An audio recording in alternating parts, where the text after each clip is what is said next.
Movies show us a Rome of gold, wine, and endless parties. The truth is, they didn't have vomitoriums. They had miserable tenements, the stench of rotten fish and cold barley porridge, the greatest empire in the world, built by the 99% that history never bothered to name.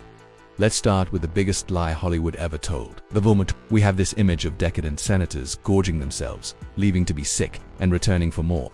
This is a complete fantasy. It never happened. So what was a vomitorium? The smoking gun is in the architecture itself. The word comes from the Latin vomere, to spew forth. It wasn't a room for purging. It was the exit tunnel in an amphitheater, like the Colosseum. It was designed to spew forth the crowd, not the food. This one myth reveals the problem. We are obsessed with the 1%, their parties, their scandals. But that wasn't Rome. That was an illusion. The real Rome, the 99%, lived a very different life. A life that was dirty, smelly, and cramped. First, the smell. The signature flavor of the Roman Empire wasn't wine or olive oil. It was garum. This was their ketchup, their soy sauce. And it was made by fermenting the guts, gills, and blood of fish like mackerel and anchovies in salt, under the hot sun for weeks. Imagine the smell of a fish market left out in the August heat for a month. That was the scent wafting through Roman streets, the flavor on every table.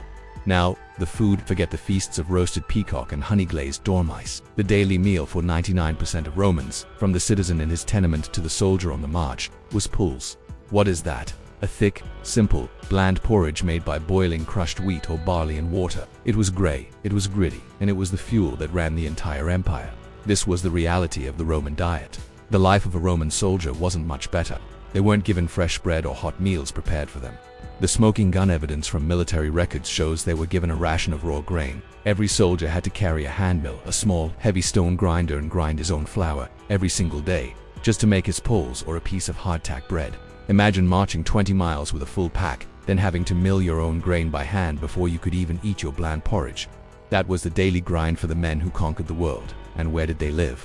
Not in sprawling villas with beautiful mosaics. 99% of Rome's population was packed into insulae, towering, poorly built apartment blocks, 6 or 7 stories high. They were dark. They had no running water, no toilets, and most critically, no kitchens. Cooking inside was banned, because these rickety wooden structures would constantly catch fire and collapse. People lived in constant fear of their homes burning down or simply falling apart.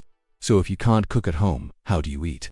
The answer was found preserved in ash at Pompeii, the Thermopolium.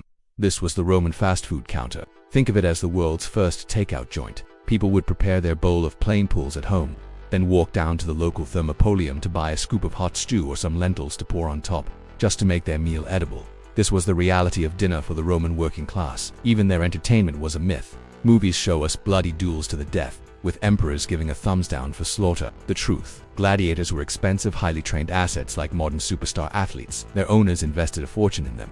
Most fights had referees, followed strict rules, and ended with both fighters walking out. The data shows only about 1 in 9 fights ended in death. It wasn't about senseless killing. It was a professional sport. So why does this all matter? Because we have been blinded by the 1%. We remember the emperors, the senators, and the myths they created. But the Roman Empire was not built by them. It was built by the 99%. It was built by the soldier grinding his daily grain, the citizen living in a dark, cramped insula, and the shopkeeper selling hot stew in a Thermopolium. That was the real Rome, an empire of illusions, held up by an invisible, forgotten majority. If you want to see more of history's illusions shattered, like, comment, and subscribe to the Origin Pulse. Thanks for watching.